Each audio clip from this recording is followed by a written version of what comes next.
Good morning. Good Good morning. morning. Hey, David. How you doing today? I'm good. It's a Sunday morning here in Utah, and yes, I drove the Camaro, so all of a sudden it started snowing again.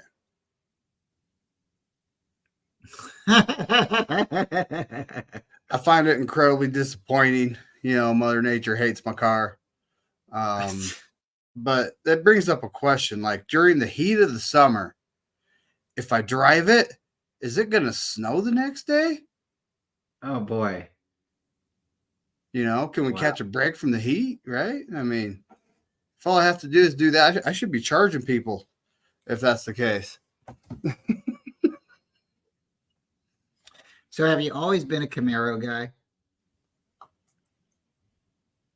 Like Well, I ideally, have you? actually like I like Corvettes and Camaros myself, but yes. And when it comes down to it, Pontiac is no longer with us. And I was a Pontiac guy. Like if I ever had a chance to get an old Pontiac with a big V8, I would. And Yeah. folks, just to inform everyone, those 455s they used to do, they're not big blocks. They're small blocks. A lot of people don't know that. Pontiac never made a big block. If you have a Pontiac with a big block, it's either an Oldsmobile or Buick motor. So I always had somebody who would argue with me because my dad had a Firebird with a 428 in it. And a lot of Ooh. people swear up and down that 428 does not exist, and it exists. And Yes, it does. the same thing what you're saying is the 455. I've heard the number 454 out there. So I'm not as knowledgeable as it comes to with the bigger block, but the 428. My dad pulled out his title of his car to show somebody that his car truly existed. Now, I don't know if it had the motor size on the title, but my dad had a Firebird Trans Am. At one point in Firebird's career, the Trans Am and the Firebird merged. You could buy a Firebird that year or a Trans Am, but Trans Am was more of the race car. It's identical. It's identical to the Firebird, but a bigger motor. So, give you guys, have a little bit of fun. We like talking everything, guys. So we appreciate everybody for coming in. And yeah, we start talking football, start talking a lot, but me and David are both Dude, you wouldn't happen to remember what year, would you? my dad's car, Uh-huh. 1969 Firebird Pontiac Trans Am. Oh my goodness, dude. Yeah, my dad's car is one of 8 painted gold, okay, with a black vinyl top. All the other cars were all white with the blue racing stripes. That's correct.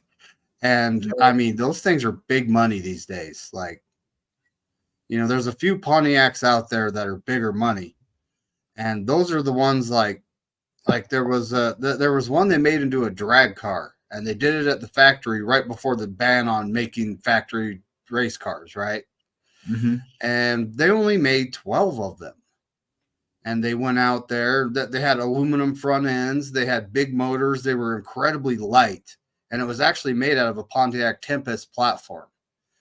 And a guy actually found one. It had a steel front end. It obviously had been in a wreck at some point and had some work done to it. So he went through the painstaking, process of restoring it, and even found a matching numbers motor through a place called Butler Performance, which this is not sponsored YouTube. Mm-hmm. And, he put it back together and ended up selling it for somewhere, I think, north of $1 million, because that's how rare the cars are. But it was literally the last factory drag race cars Pontiac made before the ban. That was done over a Christmas break by the engineering department. Not even the guys that make cars. The engineering department went down there and made them right before the ban took effect. So real quick, you've seen my Volkswagen bus, and I think I've told you a little bit about my conversion. I'm still in the process of swapping my motor out. If anybody is interested, there's a project that people are doing with their Volkswagen buses and taking the old motors out. Some of the older motors aren't as reliable as maybe going and getting a newer day motor today. but then you run into some hangups, like a wiring harness, and then maybe a muffler, and just some modifications that might need to be done. So there's some sheet metal that has to be cut away. So I'm in the process of putting a Subaru motor in my Volkswagen bus, and I'm going to be working on that a little bit more and more.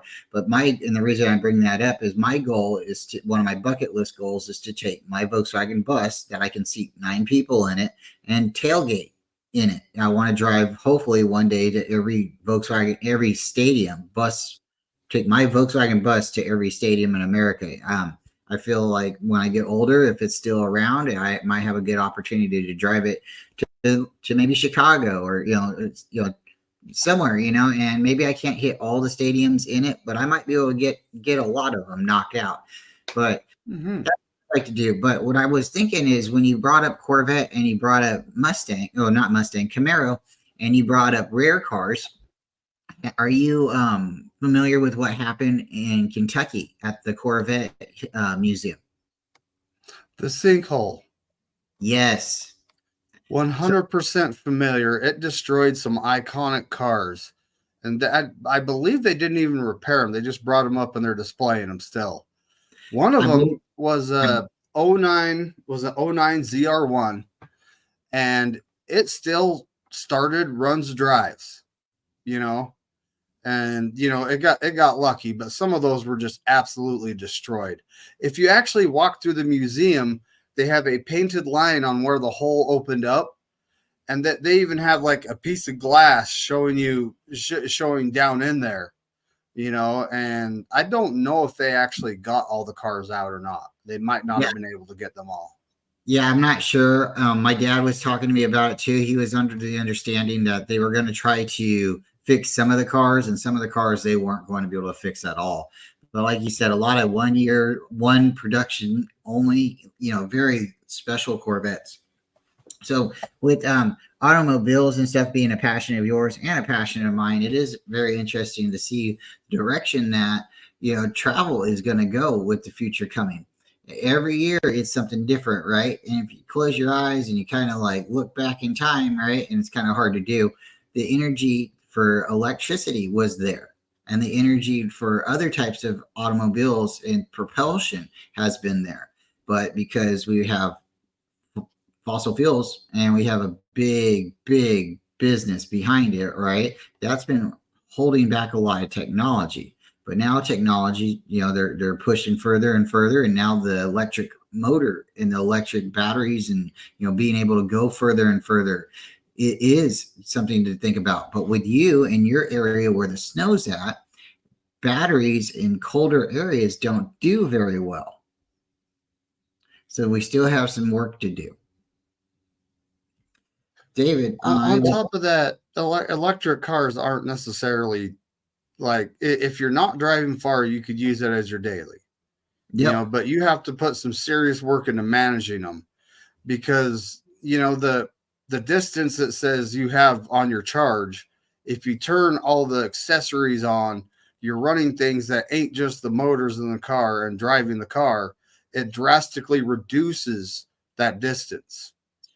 And then, before you know it, you have to stop and pay a fast charging station to charge your car so you can make it there and home. And it's just, it's not necessarily like, all the gas cars are incredibly convenient. You fill it up, you have X amount of mileage, you can just drive the thing. You don't have to worry about stopping until you need more gas. Electric cars, all of a sudden you're running out of charge because you're running your radio, jamming to some music, and you got the heater on, and you are going to have to stop and take half an hour to an hour to charge it, so it takes a lot of extra planning and extra time. Right now, like, the electric cars, this is getting out there more now. At first everyone's like, electric cars are great, but now they're figuring out that they're kind of a pain.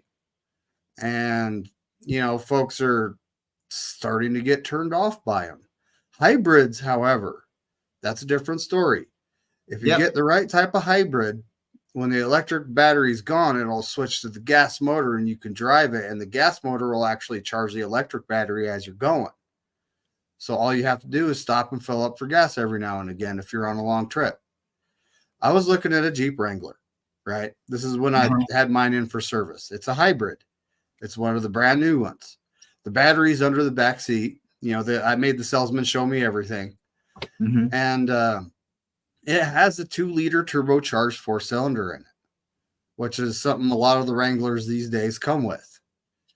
And so when you get on the freeway, it'll kick the gas motor on and you're running on gas. And, you know, if you're running at freeway speeds, the emissions your car's putting out are incredibly low, right?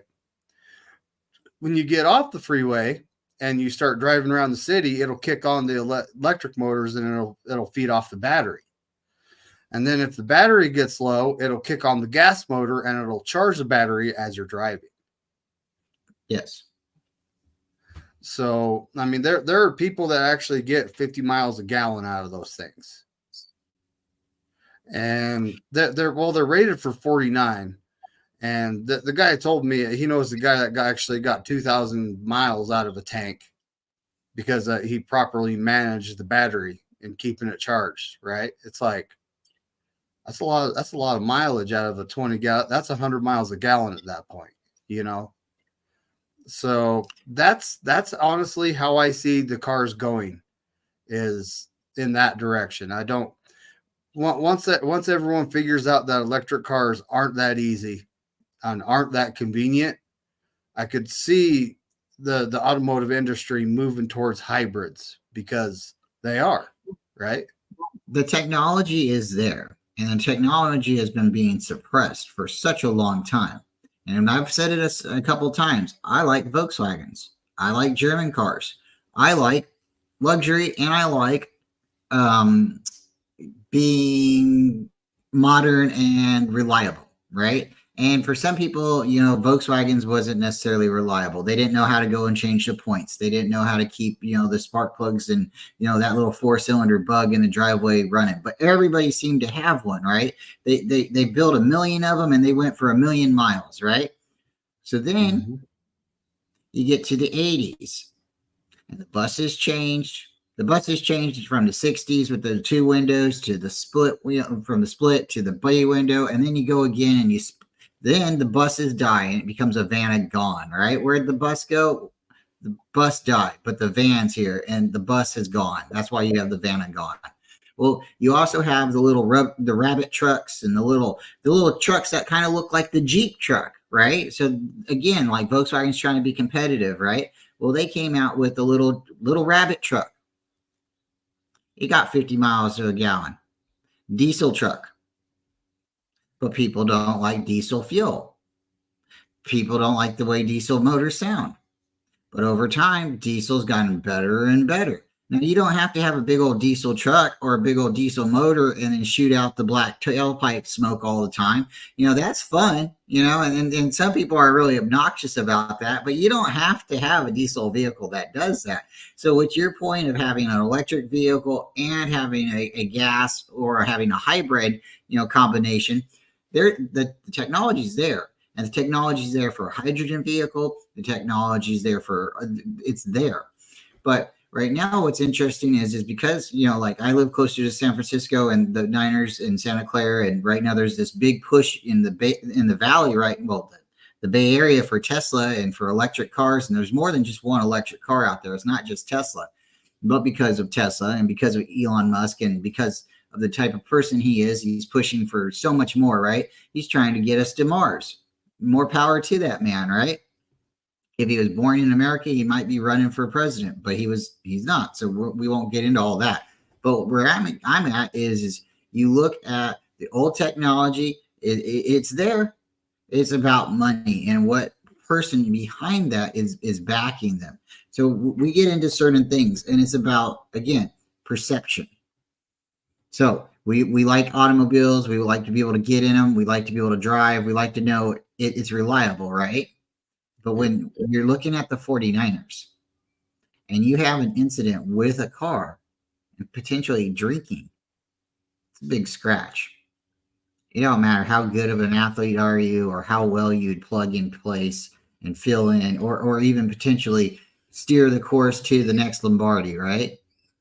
If you have a DUI, when we had our last Super Bowl quarterback who won drinking milk, dedicated to God, right? Everybody knows he's a Mormon, doesn't hide it at all. That's going to be the direction the Niners are going. Now, something happened. Now, we're the 49ers, right? But you look at other teams, and it's weird. David, I believe in God. I know you believe in God. We don't have to go super religious here. But when you have players like Tim Tebow who point to God and say, a prayer, and then they're being pushed out of the NFL, not allowed to, for what? Because of their belief in God. A lot of people said Kaepernick was blackballed for his belief in police injustice. Tim Tebow was pushed out of the NFL for believing in God. And that's my opinion. Maybe people don't like it. That's fine. Come on. The guy could play football. He could run a offense. People said he couldn't throw. They give him a chance, and then they took it away. And they took it away for what? Because he got too big for the camera? I don't know. But here's my thoughts. Mac Jones, DUI. You scratch the DUI. Is he a 49er? Do the Niners stay at number 12? Do we trade up at all? Or do we stay If pat? he doesn't, so you're saying hypothetically, if he doesn't get in trouble at all, he has a clean past, do we stay at 12 and just pick Mac Jones? Yep. I could see us doing that. I literally could. But, I could also see Brock Purdy beating him out. But that would be later on because Mac Jones is older than him. And so at that time, would Mac Jones be physically the right position? Is he an upgrade over Jimmy Garoppolo? Would he be able to do what Jimmy Garoppolo did in a little bit more in the Kyle Shanahan offense, minus the DUI? I believe so, because of his arm strength and accuracy. He would be able to throw outside the numbers and throw past 35, 40 yards down the field consistently. Okay. I just don't, he's not necessarily known for being athletic, but anybody can take off and run if there's space, right? Right. But he was supposed to be known for that computer savvy, computer quarterback, that guy who could, pass the ball and read the defense and be that guy that's, hey, you put some playmakers around me and I'm the guy who's going to facilitate, and I'm going to throw it to the people that need to get, and I'm going to distribute it to the people. I'm going to run the play that the coach is telling me to play because I'm smart enough to read the defense and switch to what play needs to be played because I'm smart just like the coaches, right? And that was what Mac Jones was supposed to be presented to be, right? He's not the quarterback that's going to elevate a bad team, but he's a quarterback that could go to a good team and serve that team very well. Would you agree with that? I do agree with that. He's not going to be the world beater. He's not going to grab his team and take off running down, just carry him on his back. He's just not that quarterback. Could he turn into that quarterback with enough time? I honestly believe he could, right? And over time, a lot of quarterbacks can turn into that if they're given the proper amount of time. And that's been a big thing in the NFL, is not for long, right? NFL. So typically quarterbacks drafted high go to crappy teams. And if the crappy team isn't patient enough and doesn't build right around them, no, they're not going to work out. Because the quarterback can't do it all himself, right? That's correct. 100%. So with Mac Jones' potential, ceiling not ever being reached because he wasn't put on a good team, we can't see him grow. We have to see now him fail because he went to a team like the Patriots, who was depleted of offensive talent and even a defense. Really, the defense kind of held their teams together, their seasons together, but it was really Mac Jones didn't really have a wide receiver over there. So we can see there was some excuses on why he necessarily didn't have the most successful start. And now he's with, I believe, Jacksonville. So this gets me into the Justin Fields topic, because we weren't able to trade up to Jacksonville to get Trevor Lawrence. And he has had time. He has had patience, but he did go to somewhat of a bad team, and maybe a team that, some people don't necessarily truly believe in that team's general manager, right? I know we're glad he's no longer here with us, but hey, he's now somewhere else, and another team, another owner is believing in that man's direction. So shout out to Trent Baalke. Hope you have better success somewhere else.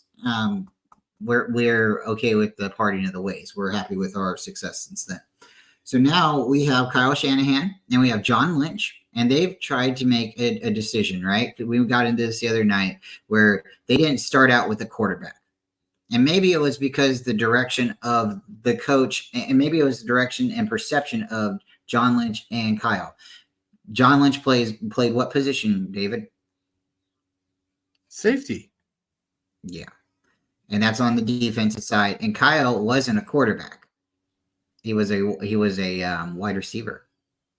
So when you're not the quarterback, but you want to be the quarterback because you're not necessarily the fastest wide receiver, but you feel like you have that heart, right?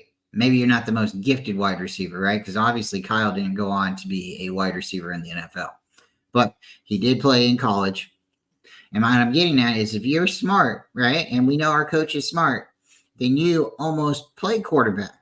You should know what the quarterback's going to be doing. So you are available and you know the defense and you can call it from where you're standing at, right? So now he's the head coach because he wants to be the head coach, but he's still playing quarterback, right? So you're looking at trying to move up to get a quarterback. You're looking at all the options, right? We tried to go after Sam Darnold a couple years ago, whether or not people like it or not. We tried to go after Watson. We couldn't get that done either. And it's funny. You have our disciples, right? The coaching tree, right? You have Green Bay. Kyle has affiliation with Green Bay. Kyle has affiliation with Tennessee. He has affiliation with Washington. He has affiliation with Los Angeles, the Rams. He has affiliation with the Jets. He has affiliation with Miami. We can continue this, right? He has affiliation, right? So it's starting to look like mini NFL Kyle out there, right? It's starting to look more and more like almost everybody who's got a head coaching job or somewhere close to power in a team is under Kyle Shanahan or it has a connection, right? So how come when we tried to trade with the Jets, Robert Saleh didn't want to let us have Zach Wilson? Because Kyle was talking about him in the locker room before Robert went to the Jets. How come he didn't let us have Sam Darnold? Because Kyle was talking about him and Robert over there was like, no, this guy's got some talent. I believe what Kyle was saying. So now we have to take the long way around and we finally got Sam Darnold and he's gone now, right? Because we had Brock Purdy. But imagine if Brock Purdy would have got hurt, Kyle had the belief in Sam Darnold to start last year and play significant amount of time. So let's get to it. Is Sam Darnold better than Justin Fields as an athlete? As an athlete, I'm going to say no. Okay. Would you say Mac Jones is better than Justin Fields as an athlete? No. How about Trey Lance? Athlete to athlete. Is Justin Fields better than Trey Lance? Ooh, they're so close. They're so close it's not funny, but I'm going to give Trey Lance the upper hand on that just because of size. Okay. That's how close it is. I'm going to say Justin Fields is better. And you know why I'm going to say that?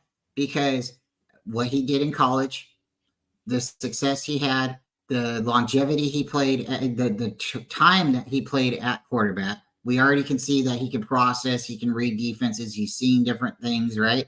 But you know what Justin Fields' hang-up was, David? And the reason the Niners didn't go after him?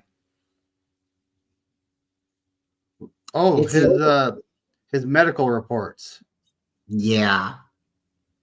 Justin Fields was our pick right until that medical report come out. And folks don't know he has epilepsy. He has a problem with seizures. It hasn't happened for a very long time. They overblew it. But when somebody says, hey, this guy might suffer concussions, do you really want to see him get hit on your team? Do you really want to see him have a serious injury on your team and you draft him and you invest all this capital into him and not be able to see the return? because he had a devastating injury. Would you want to put this guy into the fire on your team and know confidently that he can take a hit, David? I wouldn't, because chances are he can't take a hit, right?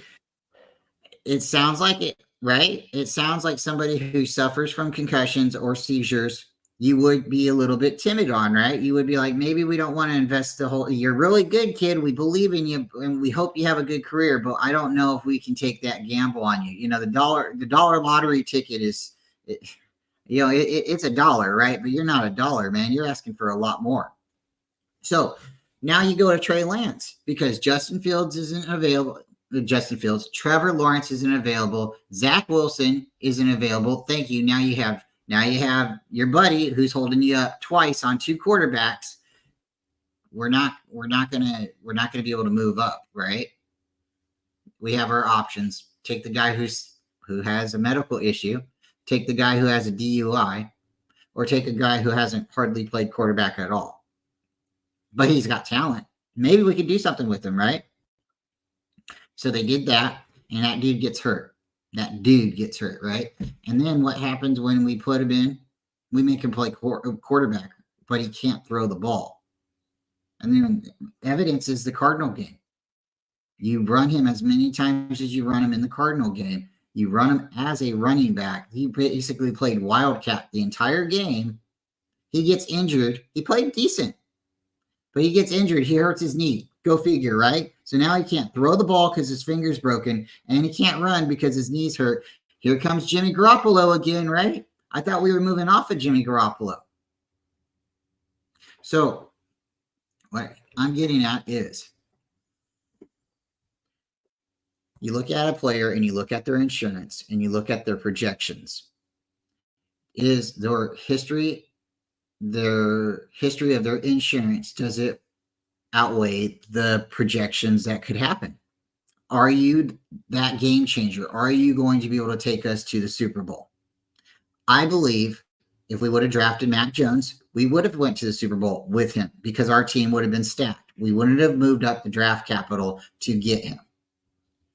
Hindsight, we could have stayed back and we could have got Justin Fields as well. But we moved up. We could have gotten Trey Lance. But we got anxious and we wanted a veteran quarterback. And again, who's Green Bay?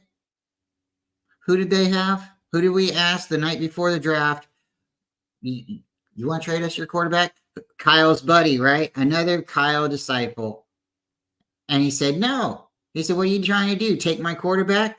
Your quarterback doesn't want to play for you anymore. Your quarterback doesn't want to be in Green Bay. So what did you do? Oh, now you're going to make this big deal about, we're going to try to work it out. You wasted how many seasons of Aaron Rodgers' career? You wasted our seasons because what? You're trying to hold us back from a Super Bowl? I mean, I know you can't give everybody everything, David, and I know that other teams aren't going to want to work with this. If they give us all these players, they're going to be like, well, you're going to be a dynasty. You're going to be dominant for years, and we won't be able to touch you. Well, we've already been able to achieve that with the quarterbacks that we've had. And now we've gotten lucky with Mr. Irrelevant, the last pick in the draft, and he's still doing better than what they've been expecting us to do. We've been trying to dance with Kirk Cousins for such a long period of time, and it seems like the league is trying to hold Kirk Cousins and Kyle Shanahan away from each other. And to me, it is funny because Kyle's still getting the production and the game results that he is getting with the talent that he's getting. We don't get lucky in the 3rd round with running backs, but we still have good running backs. We don't get lucky with our 1st round selections, maybe once or twice, right? Bosa, you can say we got lucky with Bosa, Brandon Ayuk. But everybody else I can't think of anybody else in the 1st round. Maybe you can help me from the Lynch and Kyle era. That was a 1st round pick besides Bosa and Ayuk, who was a 1st round pick that's worth anything. That's the only 1st round picks that are still on the team right now. So, with 2nd round pick too, we got Debo, and Aaron Banks. Mm-hmm.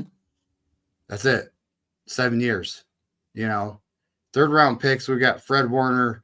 I'm going to say Jake Moody because he's our kicker. He does something. Jair Brown looked pretty good. Yeah. But who's the rest of them? It's like Fred Warner and the Mids, that blues band that you've heard about, Yeah. And then, in the late rounds, it's like, this guy's a fifth rounder, like Lenore, Kittle, Greenlaw, it's like, why do we do so good in the late, but we don't do good in the early rounds when we need to do good, because that's when you're taking players that, have high upside, right? Yeah. And like this year, I'm going to use the Amarius Mims guy. I'm going to use him as an example. Good measurables, great athlete, injury history, and right now a lot of scouts are considering him a boom or bust. He ain't going to be between. He's either going to be great or he's going to be a bust. And, guys like that get taken in the first round. It's kind of weird, right? And here we are. We have the 31st overall pick, our first round pick since Trey Lance, right? We have a second round pick. And, at this point, this is a draft that we need to nail, because we're coming up on players aging out. We're coming up on salary cap issues. We need to hit this draft. Last year, the guys that all got redshirted, we don't know what they're going to do.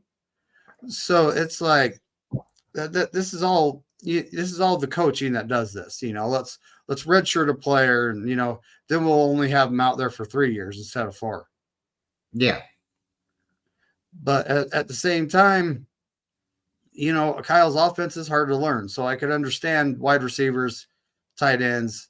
I could understand these guys, but redshirt, we drafted 2 tight ends last year. One of them got hurt in preseason, was going to be out half the season. And they said, yeah, we're just going to put him on IR before we announce the 53, which essentially made it so we can't bring him back. Yeah, because at first reports, Cameron Latu's injury wasn't supposed to be something that was going to hold him out for the whole season. And now everybody who talks about the injury, oh, it was a devastating injury. He was going to be, he was going to be out for the whole year. No. David, you and me listen to the Niners. Almost everything that comes out, we try to read, or we try to hear, or we try to any of these injury reports, news stuff. We like talking about this stuff too much. So when we heard this, both of us, this was something significant. No, this was something he was supposed to be out for a little while, and he was supposed to come back in, and we were supposed to see. But what had happened is the reports come back of what had happened in camp and what had happened in preseason. And they're like, maybe he needs to just, yeah. And then we heard about this injury. And then we were still like, oh, he's coming back. No, the Niners wanted to redshirt him after practice reports come out. Yeah, that was incredibly disappointing, especially considering there were still good offensive linemen on the board. And then John Lynch comes out and says, oh, we weren't high on anyone taken. And then one of the guys ends up starting for a playoff team and actually did very well for that team. And it's funny, too, that the way they draft this year, right? Because, I was predominantly a big fan of Jake Moody. I really was just joking, but I really thought, hey, if we have an opportunity to take him, we should take him.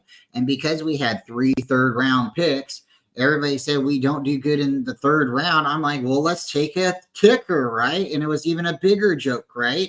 And everybody's like, Bryant, you're silly. Well, I'm super silly, right? Well, we went ahead and took a kicker in the third round, basically, essentially a 4th-round pick. It was a comp pick.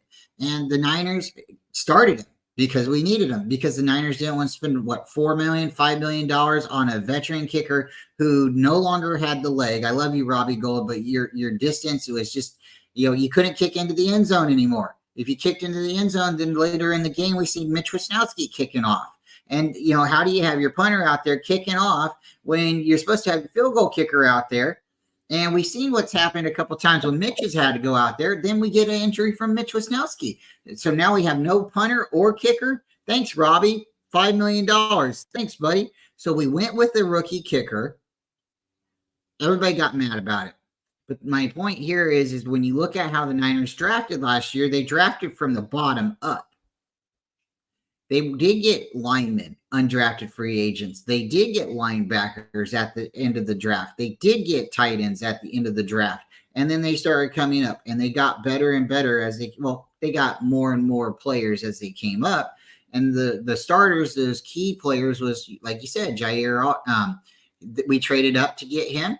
Everybody got surprised. And when they heard safety, they're like, okay, was he the best safety that we could have moved up and got? But he's ours now, and we like him, right? And the same thing with Cameron Latou. There was a tight end I believe you were really hoping we were going to get, and I think he went to Detroit, and I'm not positive. Sam Laporta? Yes, and I think that's who we should have went after. And hey, I'm just a guy. You're just a guy, right? We're just Jags, right? Just a guy. It's a breakdown. JAG, guys. Jag. I'm a fan. We do mock drafts, and we keep taking players, and we're seeing, hey, this guy might go here. And over a period of time, it's a pattern. The Niners could have taken Sam Laporta, and, we didn't get him. We all knew he was going to be a good player, and he was a good player for the Lions. And he was such a good player, we almost got the Lions' other tight end this year. But what happened? The Lions are a good team. They have good players, and they matched that guy's contract. So that goes into my next topic. We had a tight end named Jordan Reed, and we had George Kittle. David, do you remember if we could keep these guys healthy at the same time? Were they ever on the field at the same time? Mm-mm. We had Jordan Reed for a game or two, and then he got injured. And George Kittle, it's due to his style of play, you're going to get hurt. You're going to have bumps and bruises. And we need to draft for the future. We need guys to replace these stars when they, get to the point where they're like, yeah, this is, I'm getting too tore up. I'm too old for this stuff. And they decide to hang up the cleats. Right. And this year we desperately need to hit on the draft. And we don't know if we hit on the draft last year because we didn't get to see the guys. Right. Yeah. And obviously, this next season, you want to hear some free agents?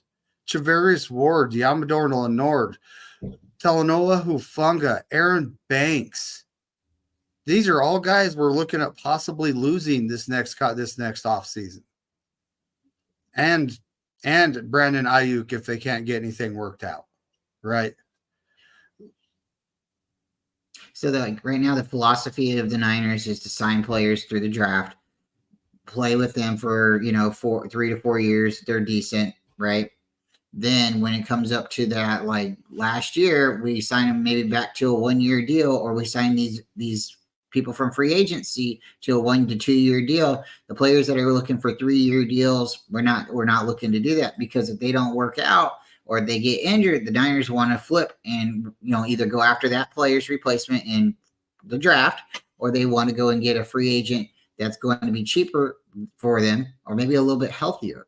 So sometimes I feel like with our free agency, what we've done in the past is we've kind of just taken the guys that we could get, because we've been screaming for a long time to go after somebody like Brian Burns, or go after somebody, a corner that the Patriots are letting go, or again, and the Niners don't do it. And then they go and sign somebody like Oren Burks, or they sign somebody, and you're like, okay, well, or Ray McLeod, and you're like, well, they have potential, but they're just not that home run hitter, right? And no, you can't go after everybody in the draft, and or the free agency that's cut, released, but you need to try to get somebody, right? And what's happened is they have these players that we got from our drafting, and they have high contracts. You could call them the Cabo Click if you want, or whatever you want to call them. But we have a few that are really highly paid, and then we're supposed to have depth underneath, depth underneath our roster. But it seemed to be really exposed last year, and everybody was saying, "Well, the Niners have the best roster in the NFL." but it didn't seem like that when some of our key players got hurt. So this is what I wanted to get back to is with Jordan Reed and George Kittle that season that they were supposed to be two really good tight ends. I believe Kittle was hurt at the beginning or Reed was hurt at the beginning and Kittle was hurt at the end, and that's when we got Jordan Reed to come in at the end. I believe there was like one game potentially. I have to go back and look at the stats to see if they got to play together. But then we talked about it briefly. We had the Debo year when we drafted Debo, and we were supposed to get, I want to say, Jalen Hurts. Numbers, do you know who I'm talking about? The wide receiver that 17. Jalen Hurd. I believe we picked him up in the 3rd round. He's another one of those 3rd rounders. Yeah. And he came in and his body just broke down. And, none of us know why. Maybe he played way too much in Pop Warner High School and, growing up. And he was a running back that switched to wide receiver due to a growth spurt. Yeah. Well, and because he was getting beat up in college, they switched him from one position to another position when he switched from one college because they thought he was going to go up higher in the draft as well.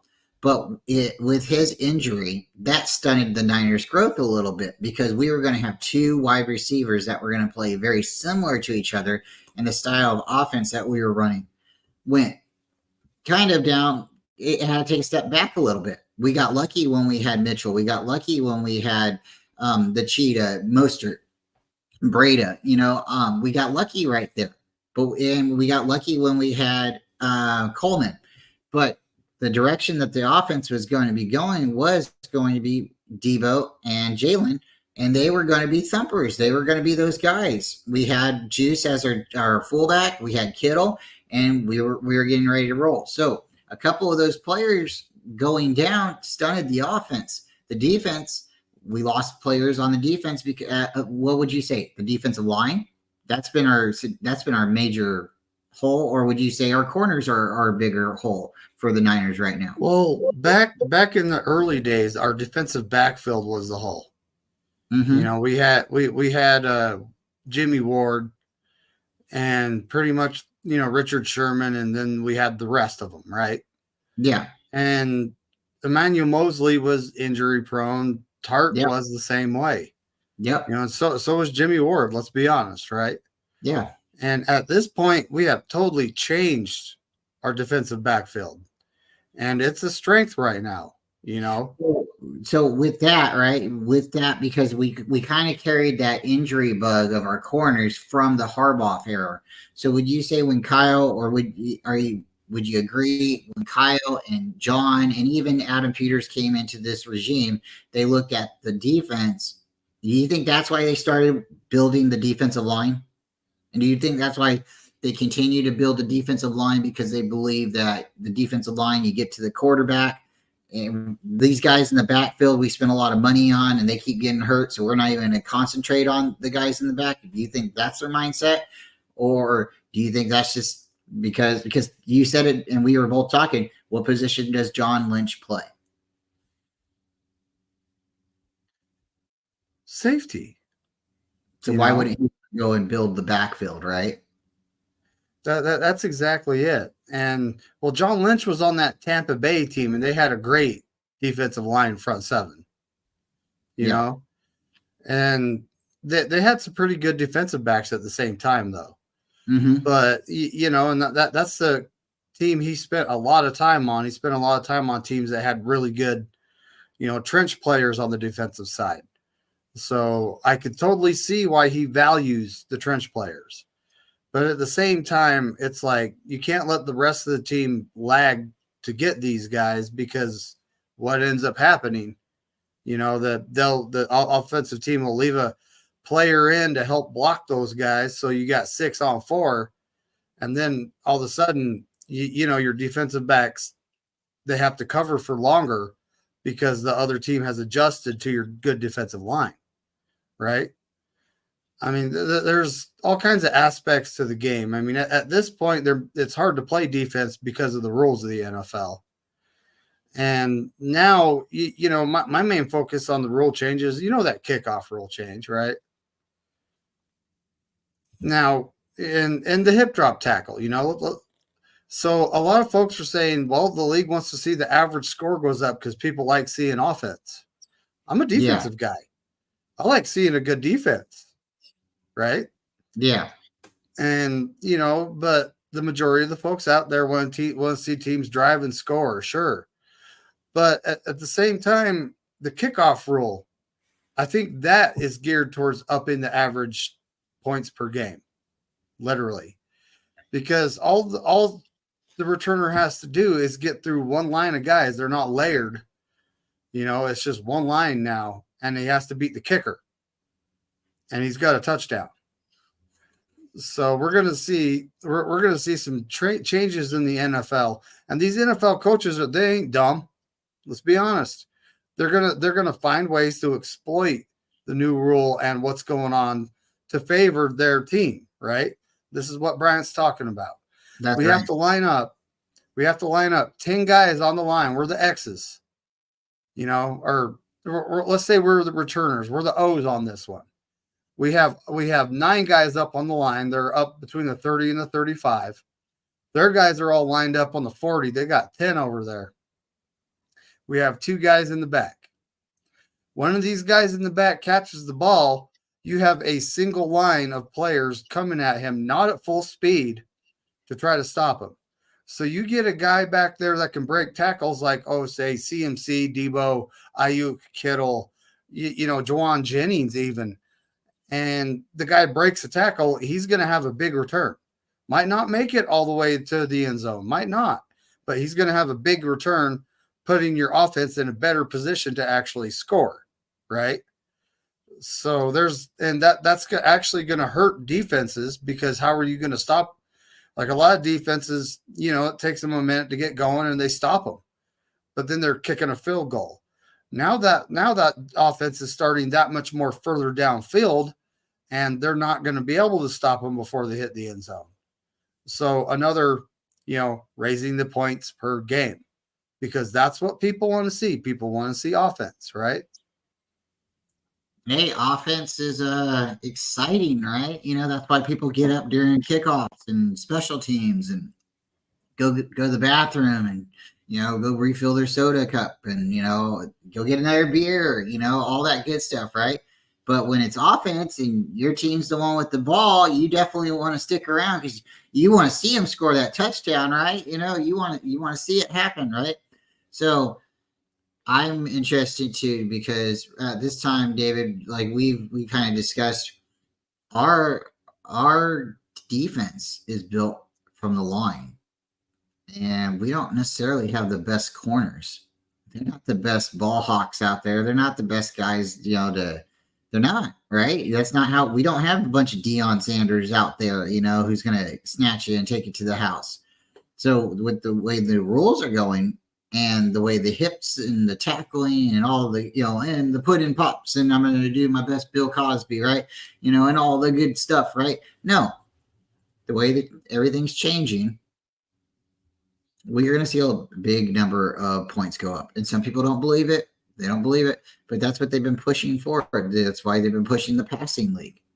And that's why people keep pulling their hair out and saying, we don't have a quarterback that can throw it from one side of the field to the other side of the field.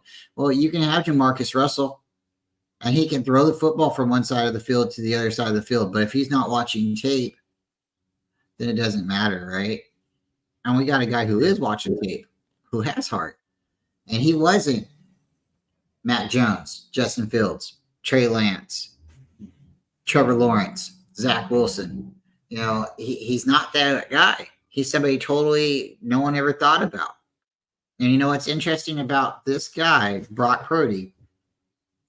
I read an article that I shot you today about a former player's son, right?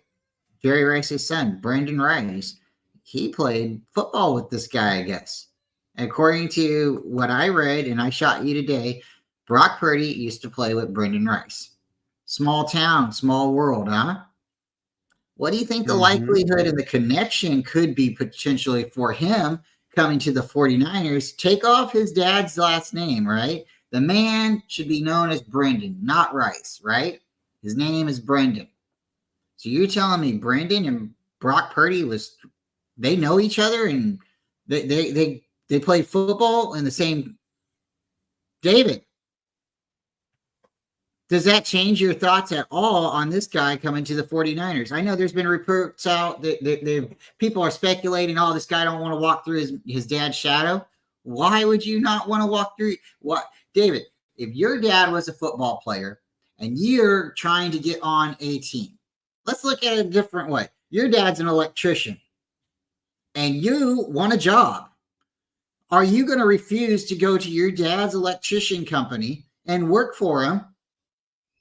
Or are you going to, oh, no, I can't go and do that, man. My last name's the same. Does it make any sense? If you're going to succeed in one place, you're going to succeed somewhere else, right? If the lights are too bright, the lights are too bright. And you know why I'm also getting a little excited about this whole situation? The Niners give Jerry's older son a tryout.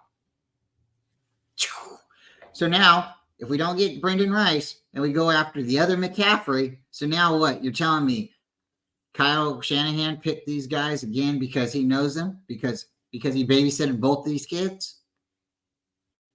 You know Kyle babysitted CMC. Well, he says he didn't. It was his sister, right? But you know Kyle and CMC talked about football. He was a little older. They might have played football games, or they might even play catch in the front yard. You know his brother was right there with him. So now you're going to say Kyle's just bringing his family on? There is something to this. The last time the 49ers won a Super Bowl, there was a McCaffrey on the line, on the team. There was a Shanahan on the team, right? Mm-hmm. Now we got a Shanahan, and we got a McCaffrey, and we might potentially have a Rice. We forgot to mention Rice, right? That was the other That's guy. true. That's true. Now, I need to pause the conversation. Everybody, don't forget we're dual streaming. So please pop over to David McNiner, hit the like button. If you're watching on mine, please pop over to Bryant Culp and hit the like button. If you're watching on Twitter or Facebook, if you'd be so kind as to, go over to YouTube and hit the like on our streams over there, we would appreciate it. We appreciate it. But, really. So honestly, all these reports, Brendan Rice ain't going to want to come here. I mean, look at his dad. His dad was the GOAT. He's not the same player. That's an opinion. It is. It's an opinion. That's exactly what it is. It's speculation. And it gets views. People watch. But at the same time, it's like, if he's going to fit in our system and work out, yeah, let's get him. We have some free agents coming up, like Juwan Jennings, Brandon Ayuk, Danny Gray's on the bubble. Let's hope he does something because he's a speedster, but he's on the bubble. Yeah. And, at this point, we're going to need replacements for Juwan Jennings because we're not going to be able to afford him after this year. Let's face it, right? Yeah. We're going to need, I'm not saying a Brandon Ayuk replacement because we don't know what's going to happen there. We'll cross that road when it gets paved, right? But it's just we do, though. We need replacements, and Kyle will redshirt an offensive player. So why not take him, and get him in the offense, let him learn for a year, and we'll see what he's about next year. I'm actually looking at like Luke McCaffrey. I honestly believe that he's a good fit for our offense too. Will we get both of them? I don't know. Frank Gore Jr. We need a scat back, a good, speedy change of pace guy, and he could actually return kicks too. Keep this in mind, right? Mm-hmm. So will we get him late in the rounds? We don't know. The draft is going to be coming in a few weeks. I only have 2 mock draft episodes left until the actual draft. Last night was fun too, Bryant. We did, multiple teams. We didn't even pick for the Niners. We made Anshul do it because like I said, we need a different perspective because all of us have drafted for the 49ers. So we had a guy with a different perspective draft for us, and it was fun. It was fun, but something I noticed is, the mock draft simulator, the AI that's attached to it, it changes drastically every time you use it. And it's kind of that tells me, and the past draft history also tells me, we have no idea what's going to happen, who's going to fall, who's going to get picked by who, when. We have no idea. Like that one center, Juice Scruggs, he ended up getting taken, I think, in the second round, and he had a like 4th or 5th round grade by most scouts. You know, that's just one example. So you really never know what's going to happen. It's all a gigantic question mark until draft day. Well, it's fun because, you look at the team and you're like, oh, we really need somebody, right? And you're like, in my heart, I close my eyes, my darkest dreams, my brightest dreams, whatever you say when you go to sleep, right? We need an offensive lineman. We need a kicker. Whatever you want the Niners to go after and get. Well, sometimes people are dead on and they get lucky, right? Last year, I should have bought a lottery ticket. I tell you what. But this year, it does seem to feel like, offensive lineman's the way to go. But David, me and you went back and forth in the drafts a couple of times. When we've traded up to get an offensive lineman, have we gotten the player we wanted? Necessarily not every time. He's not always there. If we sit pat, maybe we get a nice, refreshing, new cool player like Kool-Aid coming our way, right? But if we sit pat too, sometimes we don't get Kool-Aid either. We don't get anything. So it's like, we don't know what the Niners are going to do. We don't know if they're going to go best player available. And in a certain way, I kind of just want them to go best player available, especially when it's the first, second, and third round. I think they have a better plan from 6, 5, and 4 going, I think they have a better plan looking at the undrafted free agents. I think they really do a good job at scouting around and saying, this guy's not getting a lot of noise, but he's going to fit our, this guy right here, man. If we could get him to do this and, oh man, maybe a couple more pounds in the weight room, this guy's our next Kittle. Did anybody know about George Kittle before the 49ers? No. But you know how we got George Kittle, David? Can I tell you how we found out about George Kittle? Sure. We went and we were looking for a quarterback. Remember, nobody was like happy with our quarterback in 2017, right? Because we had Brian Hoyer, the Destroyer. Shout out to the name. I like coining it like that. He was good until he wasn't, right? Well, he came with Kyle Shanahan because Kyle Shanahan trusted him. We also got C.J. Beathard, and C.J. Beathard was the quarterback that we found with George Kittle. C.J. Beathard got Kittle paid. C.J. Beathard got Kittle to the 49ers. It's because of C.J. Beathard that the Niners are where they are right now. That's why he was a big fan favorite, locker room fan, locker room family member. When he left and he went to the Jaguars, a lot of people, well, me, I was upset because that's like one of the Niners. That's part of the core of leaving. He might not have been the quarterback everybody wanted to start, but he was the quarterback that kept getting up off the ground after he got sacked. He was a quarterback that kept going back out there when we didn't have anybody. And then we finally traded up and we got Jimmy Garoppolo. And we didn't want Jimmy, David. We wanted Tom Brady. But the fan base was, I don't want to win a Super Bowl with Tom Brady. I want to win it by ourselves. How many people now look back at themselves and say, I didn't say that, or admit to them out loud that they said that, right?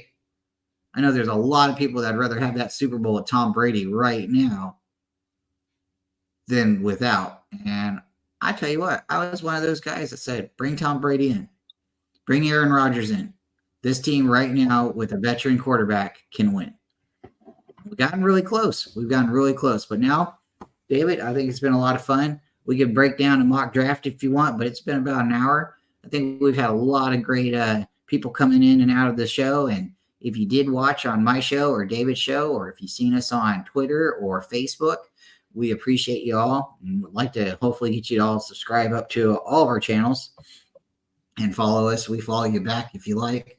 That's always fun. But David, I appreciate going through the thoughts of my mind today. And, I just think it's really interesting when sometimes it's reported one way or another.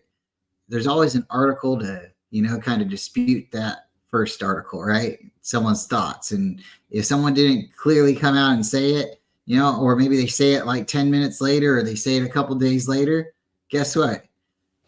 If a player says they don't want to go to a team, when that team comes calling and knocking, we'll see what happens, right? Not everybody's so lucky. Not everybody can pull a Eli Manning and say, we don't want to go to San Diego, Los Angeles, or the Chargers, or wherever they're going. Sometimes you can't be John Elway and say, I'll go play baseball. That's not always the case, right? You have an opportunity to make a lot of money, and not everybody gets that opportunity. And it's kind of like a blessing, right? It's kind of like a gift, but some people are like, I'll take my talents elsewhere, right? So, David, I love talking with you. I hope everybody had fun. Good cup of coffee, good conversation. David, you got anything going on the rest of the day, or anything you want to tell the people about before we start singing our MICKEYMOUSE song? Oh, I do have a question for you. Bring up Disney, right? Just brought up Mickey Mouse. We have the love bug, right? You guys know I love Volkswagens. We have Herbie, right? Thank you. So, you're a Jeep guy. If you could name the next Disney movie, because they're now featuring the love bug, they've done Volkswagens enough. The next Disney movie has a Jeep in it. Would you name the new Jeep? Would you name that Jeep for me, David? You get to pick. You get to pick. What are you naming the Jeep? Well, because of the military background, probably the General. The General? All right. Mm-hmm. All right. All right. Last question for you. And for anybody else in the chat, what does Jeep stand for?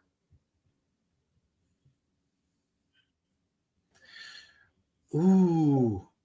Oh, I know it stands for something good too. I'm just trying. I own one. I should know this, folks. I should. All right. Just enjoy every puddle. Folks, you have a great day. And we'll see you next time.